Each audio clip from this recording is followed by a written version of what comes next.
বিসমিল্লাহির রহমানির রহিম। আজকের সভার সভাপতি মাননীয় আলহাজ শেখ বাইদুল হোসেন সাহেব এবং অন্যান্য আমন্ত্রিত বিশিষ্ট ব্যক্তিবর্গ, সর্বোপরি এই গ্রামের যে সমস্ত শ্রোতারা আজকের মহফিলে এসে উপস্থিত হয়েছেন, প্রত্যেককে আমার পক্ষ থেকে সালাম এবং অভিবাদন জ্ঞাপন করি। আসসালামু আলাইকুম। আজকে একজন লেখক হিসাবে, চর্চাকারী হিসাবে আর একজন লেখক সম্পর্কে চর্চা করার জন্য, আলোচনা করার জন্য আমাকে এখানে আমন্ত্রণ জানানো হয়েছে।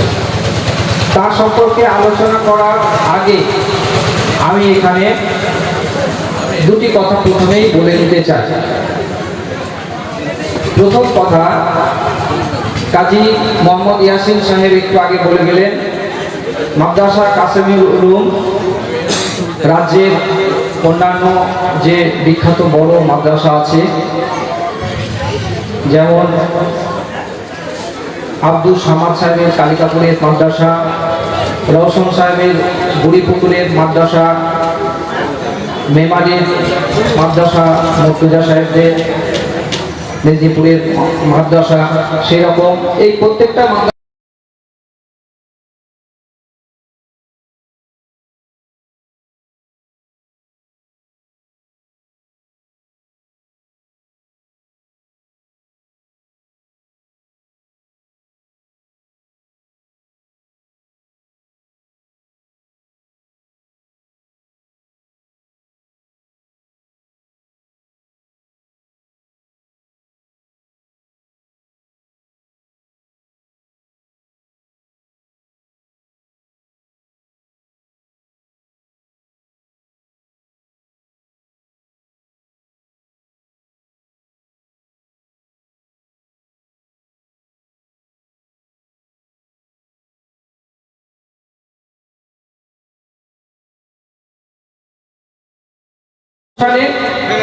একজন মহিলা সেই মঞ্চে বক্তব্য রাখছে।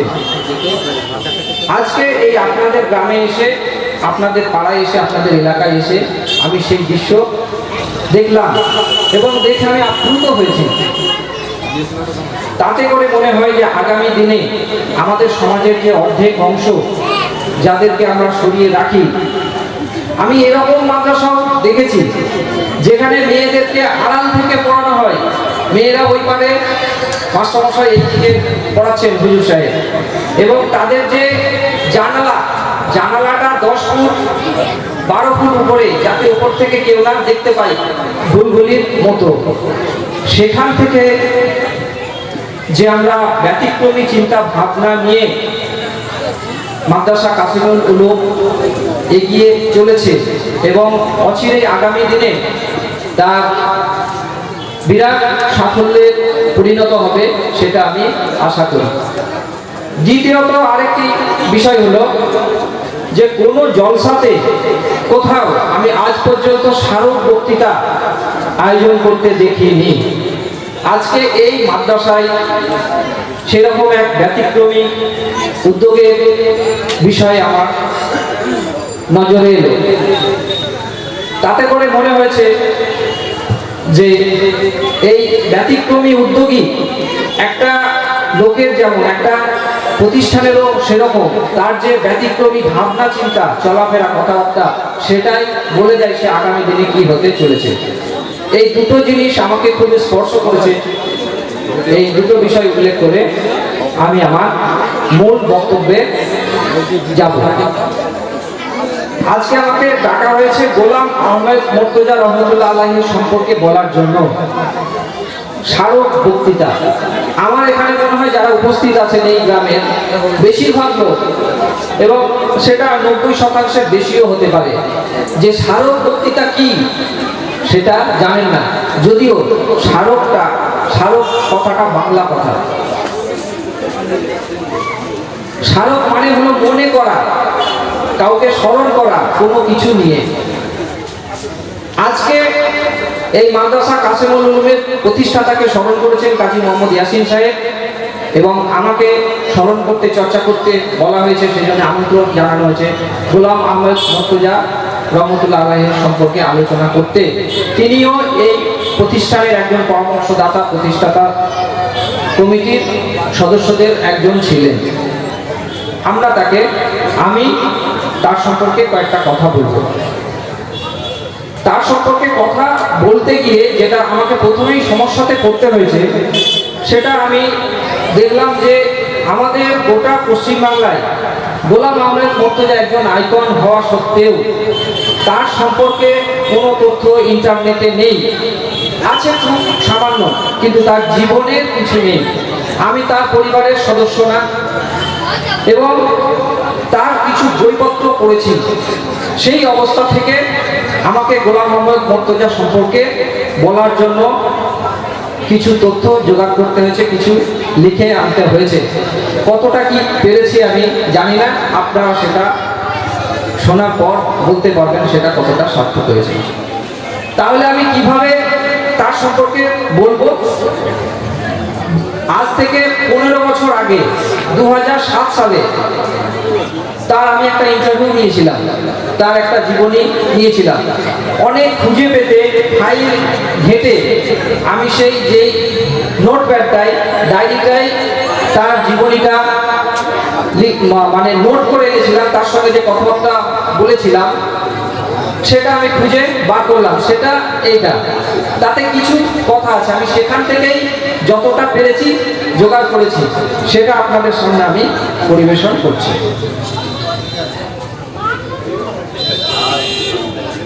প্রথমে কোনো ব্যক্তি সম্পর্কে, তাকে সম্পর্কে স্মরণ করতে গেলে, স্মারক বক্তৃতা দিতে গেলে তার জীবন এবং কর্মটা নিয়েই আলোচনা করা হয়। আমি তার সম্পর্কে, তার জীবন সম্পর্কে প্রথমে আলোচনা করছি। গোলাম আহমেদ মুর্তজার দাদাজির পিতা অর্থাৎ পরদাদা কাজী ইলাহাদাদের ছিলেন স্বাধীনতা সংগ্রামী, এবং তার দাদাজি কাজী ইশাক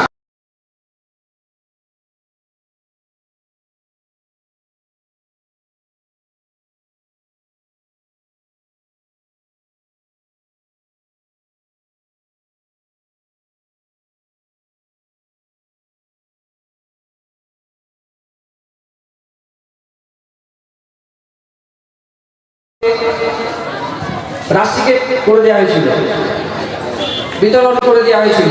পরে অন্য তার সতীর্থরা মুচলেখা দিয়ে ছাড়া পেলেও তাকে কিন্তু আর ক্লাসে নেওয়া হয়নি। এইরকম একটা স্বাধীনতা সংগ্রামে অংশগ্রহণ করা, স্বাধীনতার সঙ্গে জড়িয়ে থাকা পরিবারের সন্তান গোলাম আহমেদ মুর্তজা। গোলাম আহমেদ মুর্তজা সাহেব জন্মেছিলেন 1943 সালে।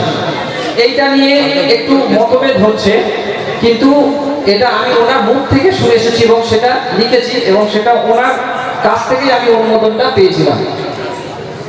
সুতরাং ধরে নিচ্ছি 1943 সালে তিনি জন্মেছিলেন। তার আব্বার নাম বললাম আব্দুল আজিজ, আর মায়ের নাম নসিবা খাতুন। তিনি প্রথমে স্কুলের যে জেনারেল এডুকেশনের যে পড়াশোনা সেটা শুরু করেছিলেন, কিন্তু সেইখানে তিনি যেহেতু তিনি স্বাধীনতা আন্দোলনের সঙ্গে জড়িত থাকা একটা পরিবারের সন্তান, কিন্তু আমাদের মুসলমান সমাজের যারা স্বাধীনতা সংগ্রামে অংশগ্রহণ করেছিলেন, আমাদের যে ইতিহাস, সেই ইতিহাসে তাদের সম্পর্কে কোথাও কোনো কথা নেই। তখনই তার মনের মধ্যে কৌতূহল দানা বাঁধতে শুরু করে, কি করে মুর্তজা সাহেব হয়ে উঠলেন, কি করে ইতিহাসের রচয়িতা হয়ে উঠলেন। এই বাঁকগুলো, এই প্রেক্ষাপটগুলো আমাদের জানতে হবে। কেন জানতে হবে?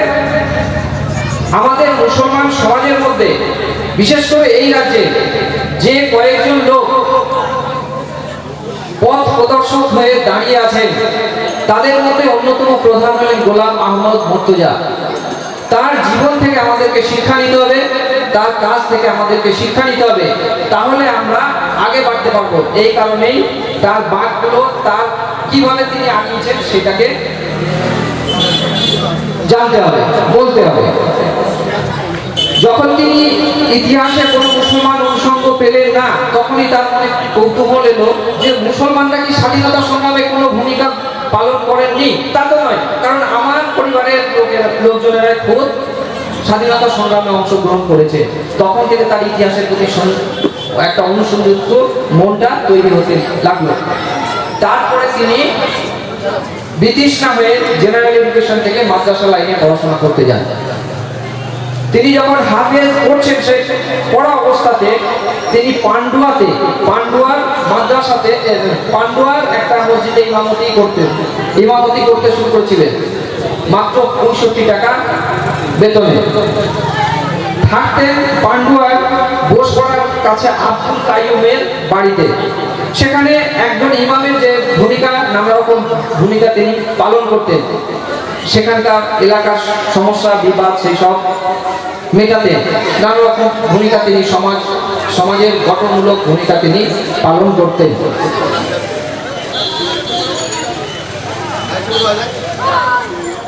তার জীবনে তিনি 1943 সালে, মানে স্বাধীনতার আগে জন্মগ্রহণ করেছিলেন। স্বাধীনতা লাভের পরে পরে নানা রকম দাঙ্গা শুরু হয়। সেই দাঙ্গায় মুসলমানদের অনেক ক্ষয়ক্ষতি হয়। তখন তিনি উপলব্ধি করেন যে এই দাঙ্গা, এই যে বিদ্বেষ ভাব, এইটাকে দূর করার রাস্তা কি। তিনি খুঁজে দেখলেন যে এই যে হিন্দু এবং মুসলিম আমরা যে পাশাপাশি বহুদিন থেকে বছরের পর বছর বসবাস করছি, কিন্তু আমরা পরস্পরকে জানি না সঠিকভাবে। কেন জানি না? কারণ জানতে দেওয়া হয় না, মিথ্যে ইতিহাস পড়ানো হয়। সেই মিথ্যে ইতিহাসকে খণ্ডন করতে তিনি ইতিহাসের বিভিন্ন বিষয়, বিভিন্ন তথ্য জোগাড় করতে শুরু করলেন।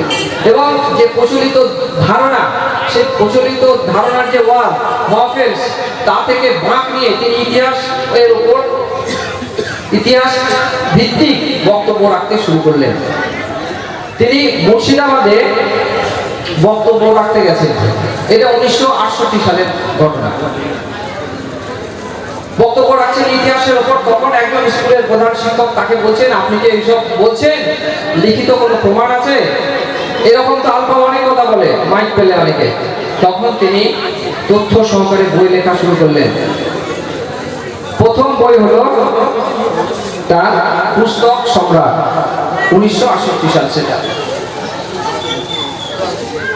এরপরে তিনি যখন বক্তব্য রাখছেন, প্রত্যেক এলাকায় তার নাম ছড়িয়ে পড়ছে। আস্তে আস্তে আস্তে আস্তে তিনি বক্তা হিসাবে এতটাই খ্যাতি অর্জন করলেন যে মানুষজন তাকে বক্তা সম্রাট বলতে শুরু করলেন।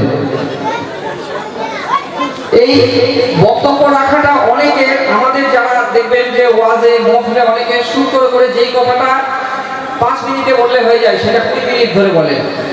আপনি গোলাম আহমদ মুর্তজা সাহেবের বক্তব্য ইউটিউবে এখনো খুঁজে পাবেন, দেখবেন কোথাও তিনি, এবং যারা শুনেছেন, কোথাও তিনি শুরু করে বক্তব্য রাখতেন না। আমরা তো যখন ভাবে কথা বলি না, দেখবেন অনেক ওয়াজ হয়, সেখানে চিৎকার করে বলছে, এত চিৎকার করছে যে কি বলছে কথাটা সেটাই বোঝা যাচ্ছে না। আমরা যদি লোকশিক্ষার জন্য, সচেতনতার জন্য যদি কথা বলি, তাহলে চিৎকার করবো কেন, সুর দেব কেন, টানবো কেন? গোলাম আহমেদ মুর্তজা প্রথম আমাদের এই রাজ্যে এটা নিয়ে এলেন এবং তিনি পথপ্রদর্শক হয়ে উঠলেন। এরপর তিনি তার জীবনের 2-3টে পাঠ, এক হচ্ছে তিনি বক্তা, লেখক এবং প্রতিষ্ঠা, বিভিন্ন শিক্ষা প্রতিষ্ঠানের প্রতিষ্ঠাতা।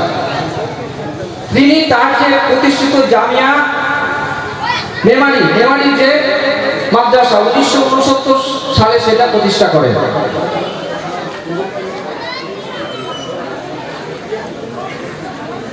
তারপরে তার পুস্তক সম্রাটের পরের বই হচ্ছে ইতিহাসের ইতিহাস। তিনি যখন প্রকাশ করলেন, সেটা নিয়ে প্রচুর হইচই হলো, এত হইচই হলো জনমানুষে এতই ধাক্কা পেল যে সরকার, আমাদের এই স্বাধীন দেশের সরকার সেই বইটাকে বাজেয়াপ্ত করল। বাজেয়াপ্ত করার পরে নিয়ম ছিল যে 3 মাসের মধ্যে যদি অ্যাপিল করা হয়, আপনারা জানেন এখন বিতর্কিত লেখিকা আছে, তার নামটা আমি উচ্চারণ করতে চাইছি না, তার বই বাজেয়াপ্ত হলো, আবার সেটা আবার আদালতে গিয়ে মুক্ত হয়ে গেল। তো যে কোনো বই যদি বাজেয়াপ্ত হয় তাহলে 3 মাসের মধ্যে আদালতে অ্যাপিল করতে হয়। 3 মাস 18 দিনের মাথায় মর্তুজা সাহেব আবেদন করেছিলেন, সেই জন্য তার আবেদন গ্রাহ্য হয়নি। ইতিহাসের ইতিহাস বাজেয়াপ্ত হয়ে যাওয়ার পরে তিনি লিখলেন বাজেয়াপ্ত ইতিহাস। তারপরে এ সত্য গোপন কেন, আরো অন্যান্য বইপত্র তিনি লিখেছেন। 2007 সালে আমি যখন এই ইন্টারভিউটা নিই তখন তিনি 16টা পুস্তক লিখেছিলেন। এরপরে তিনি আরো অন্যান্য পুস্তক লিখেছেন, কোরআন শরীফের অনুবাদ করেছেন।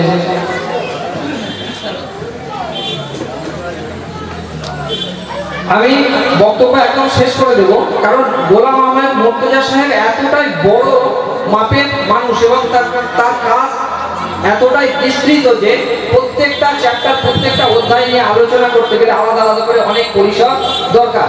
তার এখানে সুযোগ নেই, কারণ এরকম মাহফিলেতে এরকম স্মারক বক্তৃতা বেমানান। তো যাই হোক, এরপরে তিনি, আমি তার পুস্তকের আলোচনাতে শেষ করে দিলাম। এরপরে আছে তার প্রতিষ্ঠানের বিষয়ে। তিনি 1969-তে জামিয়া মেমারি যে মাদ্রাসা সেটা স্থাপন করেন। তারপরে তিনি 1983 সালে ইংলিশ মিডিয়াম আবাসিক স্কুল, ন্যাশনাল স্কুল স্থাপন করেছিলেন। আজ থেকে 83 সাল, মানে প্রায় 40 বছর আগে। আর 1 বছর হলে 40 বছর হয়ে যাবে। এখন যে আমরা দেখছি অনেক আবাসিক প্রতিষ্ঠান তৈরি হয়েছে দিকে দিকে, তখন কিন্তু এই আবাসিক ভাবনাটাই কিছু ছিল না। গোলাম আহমেদ মুর্তজা পথিকৃত আবাসিক শিক্ষা প্রতিষ্ঠান স্থাপনার ক্ষেত্রে, এবং এখন দেখছেন অনেক ইংলিশ আবাসিক যে অনেক প্রতিষ্ঠান তৈরি হয়েছে, যেমন আলামিন হয়েছে, আলামিন তার পরে হয়েছে 1986-তে 23শে জানুয়ারি মাত্র 11 জন স্টুডেন্ট নিয়ে শুরু হয়েছিল। আরেকটা আবাসিক শিক্ষা প্রতিষ্ঠান শুরু হয়েছিল 1985-তে, সেটা হচ্ছে শিশু বিকাশ একাডেমি, 1 মে তারিখে শুরু হয়েছিল। এরকম অনেক আবাসিক শিক্ষা প্রতিষ্ঠান শুরু হয়েছে, যার হাত ধরে গোটা পশ্চিমবঙ্গের মুসলমান সমাজ আজকে ঘুরে দাঁড়াতে শুরু করছে। কিন্তু পথ দেখিয়েছিলেন গোলাম আহমদ মুর্তজা সাহেব। তার কাছে পরামর্শ নিতে গিয়েছিলেন আলামিন মিশনের প্রতিষ্ঠাতা নুরুল ইসলাম সাহেব। তিনি যুগের চেয়ে কত আগিয়েছিলেন, কত এগিয়েছিলেন, সেটা আমরা এই নিদর্শন থেকে দেখতে পাই। এবং ইংরেজি যে আমাদের জীবনে কতটা গুরুত্বপূর্ণ সেটা তিনি দেখিয়ে গেছেন তার ওই ভাবনা দিয়ে। কারণ আজকে চলা যাবে না। আমাদের কাজী ইয়াসিন সাহেব বলছিলেন যে মাদ্রাসাওয়ালাদেরকে তিনি প্রতিশ্রুত শর্ত দিতেন, প্রতিশ্রুতি আদায় করে দিতেন যে সেখানে বাংলা, ইংরেজি এইসব পড়ানো হবে। তো এই যে তার চিন্তা ভাবনা, এই চিন্তা ভাবনাগুলোকে বুঝলে তবে গোলাম আহমেদ মুর্তজাকে বোঝা যাবে। কিন্তু এই কথাটা বলি, আমি শেষ করব, তার জীবনের আমার দৃষ্টিতে সবচেয়ে গুরুত্বপূর্ণ কাজ হলো যে ইতিহাসকে, সত্য ইতিহাসকে মানুষের সামনে, জনগণের সামনে নিয়ে যাওয়া। সেটা কিভাবে? আমাদের সমাজের বহু মানুষ আছেন যারা অল্প শিক্ষিত, পড়াশোনা জানেন না, তারা সহজ সরলভাবে তার বই থেকে সেটা করতে পারেন। যারা পড়াশোনা জানেনও না, কেবল শোনেন, শুনতে আগ্রহী, সেই সমস্ত মানুষজনও যাতে সত্যটা বুঝতে পারে, জানতে পারে, তার জন্য তিনি জলসায় জলসায় ইতিহাসকে নিয়ে গিয়েছিলেন। একটা বিশ্ববিদ্যালয়ের অধ্যাপক, কলেজের অধ্যাপক, স্কুলের শিক্ষক বা ইতিহাসবিদরা 4 দেওয়ালের মধ্যে বক্তব্য রাখেন, সেখানে সীমিত কিছু লোকজন শোনেন, সব মানুষের সেখানে অংশগ্রহণ হয় না। কিন্তু গোলাম আহমেদ মুর্তজা যাতে সাধারণ মানুষের কাছে সত্যতা হাজির হয়, যাতে জনমনে লোকশিক্ষা হয়, মানুষ বুঝতে পারে, শিখতে পারে যে আমাদের কি করণীয়, সেই জন্য পশ্চিম বাংলা ছাড়াও বিভিন্ন রাজ্যে এবং বিদেশে গিয়েও সত্য ইতিহাসটা তুলে ধরেছিলেন, যাতে সম্প্রীতির বন্ধনটা অনেক মজবুত হয়। আর কালকে যখন আমি এখানে আসবো বলে একজনকে বলছি, আমার একজন বন্ধু সেও মাদ্রাসে পড়া স্টুডেন্ট, তাকে বললাম যাবে নাকি? সে বললো আমার তো সময় হবে না, যেতাম না হলে। তো বললাম হ্যাঁ, মর্তুজা সাহেবের যে তিনি কিরকম ধরনের লোক ছিলেন আমরা খুব সহজেই বুঝে যেতে পারবো। তিনি বলছেন, ওই আমার বন্ধু, যে আমরা যখন মাদ্রাসাতে পড়ি, মাদ্রাসাওয়ালা ছেলেদের মধ্যে এই টেন্ডেন্সি আছে, দেখবেন কোথাও জলসা হলে সেখানে যায়, বা আমাদের এলাকার মধ্যেও টেন্ডেন্সি আছে যে অমুক পাড়াতে হচ্ছে, অমুক গ্রামে হচ্ছে, আমরা যাই সেখানে যাওয়ার। আজকেও দেখলাম আপনাদের এখানে সে অনেক দোকান বসেছে, লোকজন ঘোরাফেরা করছে, কিছু লোকজন যায় মাদ্রাসায় ওয়াজেতে, ঘোরাফেরা হবে, দেখাশোনা হবে বন্ধু বান্ধবদের সঙ্গে, এবং বিরিয়ানি খাওয়া হবে, খাওয়া দাওয়া হবে, এই উদ্দেশ্যে যায়। এটা অনেক জলসাতে হয় এবং অনেকেই এটা যায়। কিন্তু গোটা পশ্চিম বাংলায় একমাত্র গোলাম আহমেদ মুর্তজার মতো মানুষের জলসায় মানুষ খাওয়ার জন্য জলসায় যেতেন না, তার বক্তব্য শোনার জন্য যেতেন। তিনি কি বলছেন এইখান থেকেই গোলাম আহমেদ মুর্তজা কেন দিকদিশারি মানুষ আমরা বুঝতে পারি। আজকের যারা আলেম সমাজ আছেন তাদের দায়িত্ব, তার যে কাজ, তার মৃত্যুর সঙ্গে 2021 সালের 15 এপ্রিল ভোর 3:30 তিনি আমাদের এই জগতের মায়া ছেড়ে আল্লাহ ডাকে সাড়া দিয়ে চলে গেছেন। তার কাজটাকে আমাদের এগিয়ে নিয়ে যাওয়া। আর আলেম সমাজের উপরে কেন? আলেম সমাজকেই আমাদের ধর্মপ্রিয় মুসলমান সমাজের মানুষ সব থেকে বেশি বিশ্বাস করে, সব থেকে বেশি ভরসা করে। আমরা যারা দাড়ি টুপিহীন সাধারণ শিক্ষিত তাদের উপর ভরসা নেই, তাদেরকে ভরসা করতে পারে না, কিন্তু একজন মাওলানাকে, একজন ইমামকে অনেক বেশি ভরসা করে। সুতরাং তাদের মাধ্যমে গোলাম আহমেদ মুর্তজার মতো যুগান্তকারী মানুষদের বার্তাটাকে পৌঁছে দিতে হবে, তাদের দায়িত্বটা অনেক বেশি। আমরা মরহুম গোলাম আহমেদ মুর্তজার রুহের মাগফিরাতের জন্য আপনাদের কাছে দোয়ার আবেদন জানাই। আপনারা সবাই দোয়া করবেন, সবাই খুব ভালো থাকুন, আমার জন্য দোয়া করবেন। আসসালামু আলাইকুম।